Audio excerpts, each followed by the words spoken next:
شینان Clifton اب 18 سال کی ہو چکی ہے اور پہلی مرتبہ اپنے نام اور پہچان کے ساتھ باہر آئی ہے۔ یہ وہ لڑکی جس کے مقدمے نے 5 سال پہلے پورے UK کو ہلا کر رکھ دیا تھا۔ شینان کا والد ایک پیڈوفائل مجرم تھا اور 7 سال کی عمر سے شینان اپنے باپ کی جنسی استحصال کا شکار ہو رہی تھی۔ اس کا والد روز اپنی بیٹی کو دھمکی دیتا اور اپنی بیٹی کی پٹائی کرتا اور اسے ڈرا دھمکا کر رکھتا تھا۔ 11 سال کی عمر میں شینان پہلی مرتبہ حاملہ ہوئی۔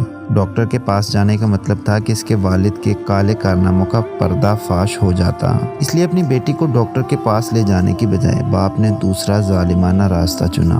باپ نے اپنی بیٹی کو اتنا مارا کہ بچے کے جنم سے پہلے ہی بچے کا مس کیریج ہو گیا۔ 13 سال کی عمر میں شینان ایک بار پھر حاملہ تھی۔ ایک مرتبہ ڈاکٹر کے پاس لے جانے کے بجائے باپ نے اسے کافی مشکل ایکسرسائز کروائی، دوڑایا اور ایسے کام کروائے کہ اپنے آپ اس قاطع حمل ہو جائے، لیکن ایسا نہیں ہوا۔ جب شینان کا حمل صاف نظر آنے لگا تو اسکول کی ایک نرس نے اسے پریگننسی ٹیسٹ کروانے کو کہا۔ اس نے انکار کر دیا اور گھر آ کر والد کو یہ بات بتائی۔ والد اسے لے کر بھاگنے کا منصوبہ بنا ہی رہا تھا کہ تبھی پولیس ان کے گھر آ دھمکی۔ اس نے شینان کو پیچھے دیوار کود کر جنگل کی طرف بھاگنے کو کہا اور خود بھی اس کے پیچھے بھاگا، لیکن آخرکار پولیس نے انہیں پکڑ ہی لیا۔ اس کے بعد شینان نے ایک بچے کو جنم دیا جو اس کا بیٹا بھی تھا اور بھائی بھی۔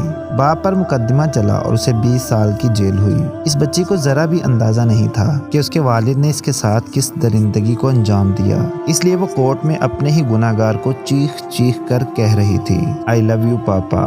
شینان اپنے بچپن کو یاد کرتے ہوئے کہتی ہے کہ 5 سال کی عمر تک سب ٹھیک تھا، میں باقی بچوں کی طرح تھی، پاپا مجھے بہت پیار کرتے تھے، اگر کبھی ماں ڈانٹتی وہ ہمیشہ میرا بچاؤ کرتے، میری ہر مانگ پوری کرتے، لیکن 6 سال کی عمر میں جب میرے ماں پاپا کا طلاق ہوا اور کورٹ نے مجھے پاپا کے ساتھ رہنے بیچ دیا، اس کے بعد میری زندگی بالکل بدل گئی۔ وہ مجھے ذرا سی بات پر ڈانٹنے اور مارنے لگے۔ ایک بار انہوں نے مجھے آدھی رات میں نیند سے اٹھایا، میرے کپڑے اتارے اور میرے اوپر آ کر لیٹ گئے۔ پھر وہ سب کچھ ہوا جس کے خیال سے مجھے ڈر لگنے لگا۔ وہ کہتے ہیں کہ سارے پاپا اپنی بیٹیوں کے ساتھ ایسا کرتے ہیں، لیکن یہ بات کسی کو بتانا نہیں۔ میرا پورا بچپن ختم ہو گیا، میں ہر وقت بھیانک ڈر میں جیتی تھی، میرے ساتھ یہ ہر روز ہوتا تھا۔ ہر بار ایسا کرنے کے بعد سوری بولتے اور کہتے اب نہیں کروں گا، لیکن اگلے دن پھر وہی کہانی دہرائی جاتی۔ اب میں بڑی ہو گئی ہوں، لیکن وہ اندھیری ڈراؤنے لمحے، یادیں آج بھی کہیں میرے اندر بیٹھی ہوئی ہیں۔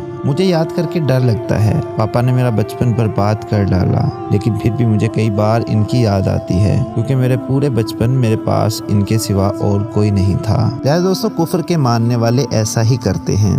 بے شک دین اسلام ایک مہذب دین ہے جو ہمیں ماں، بیٹی، بہن اور بیوی میں فرق بتاتا ہے۔ اسی فرق کو انسانیت کہا جاتا ہے، اور جو انسانیت کی حدوں کو پار کر جاتا ہے وہ انسان نہیں بلکہ درندہ بن جاتا ہے۔ کہانی اچھی لگی ہے تو اس ویڈیو کو لائک کر دیں اور مزید اس طرح کی کہانیاں روزانہ سننے کے لیے ویڈیو کے نیچے نظر آنے والے لال رنگ کے سبسکرائب بٹن کو پریس کر دیں اور ساتھ موجود بیل آئیکن کو پریس کر کے آل پر بھی کلک کر دیں۔ شکریہ۔